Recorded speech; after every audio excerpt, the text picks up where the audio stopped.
Blackthorn Palace. It was the one place all the adults in our Welsh village warned us kids never, ever to talk about. A forbidden name.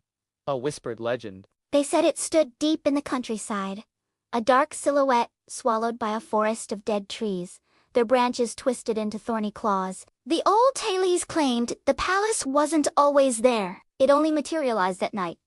A phantom structure of jagged towers and empty windows. And if you were foolish enough to step inside, the palace itself would decide if you ever saw the sunrise again. My name is Tim. I was 8 years old, with a mop of blonde hair and a jacket that felt way too thin for the chilly night air. I stood before its colossal gates, staring up at those towers, cutting into the starry sky. Beside me, my robotic companion, Zip, hovered nervously. His usual cheerful lights were dimmed to a low, anxious pulse. I don't like this place, Tim, Zip whispered, his metallic voice barely audible.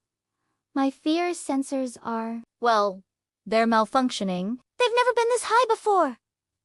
I took a deep breath, trying to be brave, and pushed open the heavy iron gates. The moment we stepped through, they slammed shut behind us with a deafening boom that echoed through the dead woods. We were trapped. Inside, the palace was alive. It wasn't just old and creepy. It felt like it was breathing. The walls creaked and groaned like a great beast stirring from sleep. As we walked into the grand dusty entrance hall, rows of candles and rusted holders flickered to life on their own, casting long dancing shadows that seemed to mock us. The corridors were a maze. They stretched on for what felt like miles, far longer than the outside of the palace should allow. Every time I blinked, the layout seemed to shift. A doorway that was there a second ago would be gone, replaced by a solid stone wall. An ornate staircase would twist in a new, impossible direction. Our footsteps were unnervingly loud, echoing in the vast silence. But it wasn't just our steps we heard. It felt like another set of footsteps was always just behind us, mimicking our every move, staying just out of sight. The feeling of being watched was overwhelming. It was a cold, heavy pressure on the back of my neck. I kept spinning around, expecting to see someone, but there was never anything there, just more empty, shifting corridors, and the unsettling feeling that we were not alone. Then, a new sound cut through the silence. It was faint at first, but it grew louder, clearer. The sound of a child crying, a lonely, desperate sob that echoed from somewhere deep within the palace. It pulled at my heart. I wanted to find them, to help them. But Zip, ever the logical one, whirred beside me, his scanners glowing red. It's a trap, Tim, He warned, his voice tight with alarm. My senses are going haywire. I'm detecting audio phenomena, but there are no living children in this structure. None. Just as he said it, the crying abruptly stopped. The silence that followed was even worse. It was heavy, pressing in on us from all sides, thick with anticipation. And then the shadows began to move. They weren't just shadows cast by the candlelight anymore. They peeled themselves off the walls, detaching from the objects that made them. They slithered across the floor like inky black serpents, crawling, stretching, and creeping closer to us from every direction. My heart pounded in my chest like a drum. I could feel the scream building in my throat, but I forced it down. I wouldn't run. I couldn't. I remembered the stories my grandmother used to tell me. Stories of the brave Princess Margaret, who once ruled this land and never backed down from a fight. Her courage became my shield. We pushed deeper into the palace, the crawling shadows always just a few feet away, their cold presence a constant threat. Every room we entered was a new kind of nightmare. One room was filled with hundreds of dolls, all with cracked porcelain faces and empty eyes that followed us as we passed. Another had mirrors on every wall, but my reflection wasn't my own. It was a twisted, hollow-eyed version of me.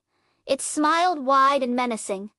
Zip's sensors were in overdrive. The fear energy in this place is off the charts, he buzzed. It's like the building itself is feeding on it.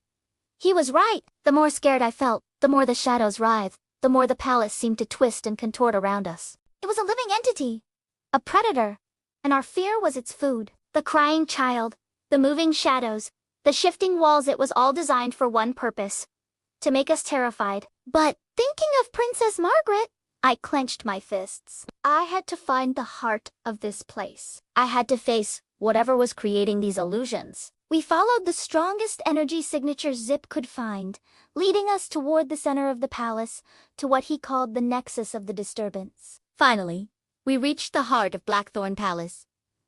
The throne room. It was a vast, covered in ischemba, and in the very center stood a throne made not of gold or stone, but of twisted, black thorns. The air here was thick and cold, humming with a malevolent energy. This was it. This was the source of it all. The throne itself seemed to pulse with a dark light, and thorny vines snaked from its base, covering the floor and climbing the walls like veins. We had found the truth. Blackthorn Palace wasn't haunted by a ghost. The palace itself was the monster. It was a sentient being that fed on fear, and as we got closer, I could see something trapped within the thorny vines of the throne. Faint, shimmering images, like fragments of old memories. Zip scanners confirmed it. Long ago, the palace had captured the final memories of Princess Margaret, imprisoning them, twisting her courage and sorrow into a source of perpetual fear. The crying child wasn't a trap. It was the princess's final, fading echo, used by the palace as bait. Tim, the energy readings are critical, Zip said, his voice strained. If it keeps feeding on fear like this, its influence will spread beyond these walls. It could swallow the whole countryside. I looked at the throne, at the tangled mess of thorns and sorrow. I was just a kid. What could I possibly do? But then I thought of the village, of my friends, of everyone living in the shadow of this place without even knowing it. I took a shaky step forward. The shadows in the room recoiled for a second, as if surprised. My fear was still there. A cold knot in my stomach, but something else was growing alongside it. Determination. I was shaking, but I was done being the victim. I looked right at the pulsing, thorny throne and shouted, my voice small but steady in the huge room. You don't scare me! It was as if I'd slapped the palace across the face. The entire structure let out a deafening, inhuman scream. The walls shuddered, dust rained from the ceiling, and the shadows lunged toward me, no longer crawling but leaping through the air like hungry wolves. Now, Zip, I yelled. Zip, who had been charging his core, unleashed a blinding pulse of pure, white light. The shadows shrieked and dissolved as the light hit them. In that brilliant, momentary flash, I saw it. Beneath the throne, nestled among the roots of thorns, was a crystal. It was black and jagged, pulsing with the same dark energy as the throne. It was the heart. I didn't hesitate. I lunged forward and, with all the strength I had, I smashed my foot down on the crystal. It shattered with a sound like breaking glass and wailing screams. The tormented crying that had haunted us suddenly soft, turning into a gentle, peaceful sigh. The shadows melted away into nothing. The thorny vines crumbled into dust. The whole palace groaned one last time, a sound of defeat, and then fell silent. When the sun rose, Blackthorn Palace was gone. Where the jagged towers had stood the night before, there were only ancient, crumbling ruins, covered in moss and reclaimed by the quiet Welsh countryside. The dead trees looked less like claws and more like tired old branches. The wind whispered peacefully through the stones. Zip hovered low, his lights back to their normal, cheerful blue. He floated next to me and scanned me up and down. Tim, you're 8 years old. I looked at the ruins, then back at him, and managed a weak smile. Yeah? I said, my voice hoarse, and still not scared.